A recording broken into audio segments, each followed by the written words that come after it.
ગુજરાતમાં અશ્વગંધાની નફાકારક ખેતી. નમસ્કાર, જય શ્રી કૃષ્ણ મિત્રો.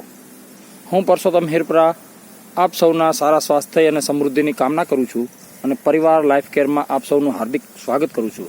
મિત્રો, અત્યારે આપણે મારા પરિવાર આયુર્વેદિક ફાર્મની અંદર છીએ અને ત્યાં અશ્વગંધાનું જે વાવેતર કરેલું છે એમાં અત્યારે ડ્રીપ ઇરિગેશનથી જે પાણી ચાલુ છે તો એ હું તમને બતાવીશ. અશ્વગંધાની ખેતી ગુજરાતમાં થાય તો એનો જવાબ છે હા મિત્રો. અત્યારે તમે આ મારા ફાર્મની અંદર જોઈ શકો છો કે ઓક્ટોબર મહિનાના ફર્સ્ટ વીકની અંદર વાવેતર કરેલું છે અને ત્રીજું પાણ ચાલુ છે. મારા ખેતરની જમીન છે એકદમ કાળી છે અને એને 7 ઇંચના ગાળે ટ્રેક્ટરથી ઓરેલ છે, પણ એને છાંટીને પણ વાવી શકાય. મારે તો ડ્રીપની વ્યવસ્થા હતી એટલા માટે મેં એને ટ્રેક્ટરથી વાવેલું છે અને અત્યારે નિંદામણ કરી અને એને 3-3, 4-4 ઇંચના ગાળે એને પારવી નાખેલું છે, આછું કરી નાખેલું છે. કારણ કે જો આ તમે જોઈ શકો છો એના અત્યારે મૂળ છે એ ડેવલપ થવા માંડ્યા છે અને ખાસ એની જે કિંમત છે એ આપણને મૂળની મળે. આમ તો એનું આખું પંચાંગ પણ વેચાય, બિયારણ પણ વેચાય અને એ એકદમ નજીક હોય તો એનું જે મૂળ છે એ જાડું ન થાય. આ બે નજીકમાં હોય તો આ રીતે એને આછું કરી નાખવું પડે. કારણ કે એ અને બહુ દૂર હોય તો એનો મૂળ જે છે એ સાઈડમાં ફૂટે તો પણ એની વેલ્યુ ન આવે. એનું મૂળ એક જ મૂળ અને જેટલું જાડું અને લાંબુ એટલો એમાંથી પાવડરનો વધારે મળે આપણને અને એની કિંમત આપણને વધારે મળે.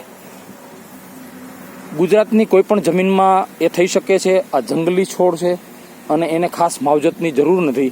કોઈ પણ પ્રકારની જમીનમાં થઈ શકે છે. ખાસ કોઈ રાસાયણિક ખાતરની જરૂર નથી. આમાં મેં કોઈ પણ પ્રકારનું રાસાયણિક ખાતર નાખેલું નથી, કોઈ પણ પ્રકારની દવાનો છંટકાવ કરેલો નથી. આમાં આ એક વખત આમાં નિંદામણ અત્યારે ચાલુ છે આગળ અને પાછળ પાણી ચાલુ છે અને નિંદામણની સાથે એને આપણે આછું કરીએ, જેને અમે પારવવું આપણે કહીએ છીએ, એ આપણે કરીએ છીએ ને ત્રીજું પાણ આપણે ચાલુ છે અત્યારે. આમાં કેટલું ઉત્પાદન મળે, શું ભાવ હોય એના વિશેનો મેં એક વિડીયો બનાવેલો છે, એની લિંક પણ ડિસ્ક્રિપ્શનમાં આપીશ. અશ્વગંધા વિશે બીજી કોઈ માહિતી તમને જોઈતી હોય તો તમે કોમેન્ટ કરજો, પ્રશ્નો પૂછજો. ઘણા બધા મિત્રોના ફોન આવે છે એટલા માટે આ વિડીયો બનાવવો પડ્યો.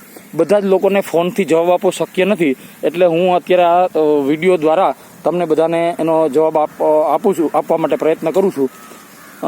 હું આશા રાખું છું કે જે લોકો એ પ્રશ્નો પૂછ્યા છે એ લોકોને આમાં જવાબ મળી ગયો અને છતાં પણ વધારે કંઈ પણ જાણકારી તમારે જોઈતી હોય તો પ્રશ્ન પૂછી શકો છો, અથવા તો કોઈએ વાવેતર કરેલું હોય, કોઈ પાસે વિશેષ માહિતી હોય એ પણ કોમેન્ટ કરે.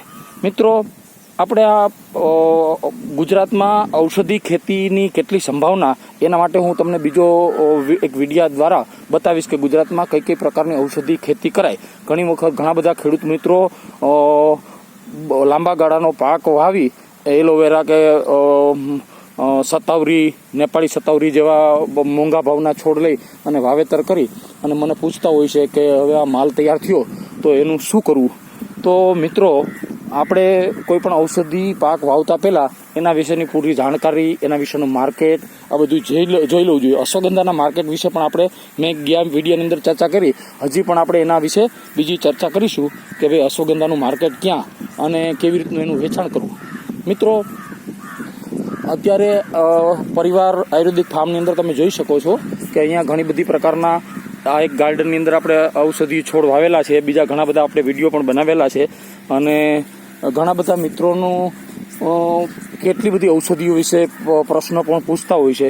તો અહીંયા તમે જોઈ શકો છો આ સરસ મજાના એલોવેરાના ઉપર ફૂલ પણ આવેલા છે. અહીંયા પણ આ એલોવેરાના ફૂલ પણ આવેલા છે. અને પછી હું એક વિડીયો તમને બનાવવાનો છું નોની વિશે, કારણ કે નોનીના જ્યુસ વિશે બહુ જ બધી કંપનીઓ વેચે છે અને બહુ મોંઘા ભાવના જ્યુસ હોય છે અને લોકો એવું કહેતા હોય છે કે ભાઈ આ તો પરદેશથી આવે છે, પણ મારા ફાર્મની અંદર મેં થોડાક છોડ ઉછેરેલા છે. એમાં તમે આ જોઈ શકો છો કે આ નોનીનું ફ્રૂટ અહીંયા લાગેલું છે. આ તમે જોઈ શકો છો નોનીનું ફ્રૂટ લાગેલા છે. આ બીજું વર્ષ છે એનું. 50 છોડ મેં મારા ફાર્મની અંદર વાવેલા છે. આવી ઘણી બધી ઔષધિઓ આપણે પરિવાર આયુર્વેદિક ફાર્મની અંદર વાવીએ છીએ, એનો પાક કેવી રીતનો લેવો, કેટલું ઉત્પાદન મળે એના માટેના આપણે સંશોધનો કરીએ છીએ. તો મિત્રો, આ પ્રકારની માહિતી આપણને ગમી હોય તો વિડીયોને લાઇક કરજો, જેથી કરીને મને બીજો વિડીયો બનાવવામાં ઉત્સાહ મળે. તમારા કોઈ પ્રશ્ન અથવા તો તમને સારું લાગે તો કોમેન્ટમાં જઈને કોમેન્ટ કરજો. અને આ પ્રકારના બધા જ વિડીયો જોવા માટે ચેનલને સબસ્ક્રાઈબ કરી અને બેલ આઇકોનની ઘંટી દબાવી અને ઓલ દબાવી દેજો, જેથી કરીને બધા જ વિડીયો સૌથી પહેલાં તમારા સુધી પહોંચી શકે. જય હિન્દ, જય ભારત.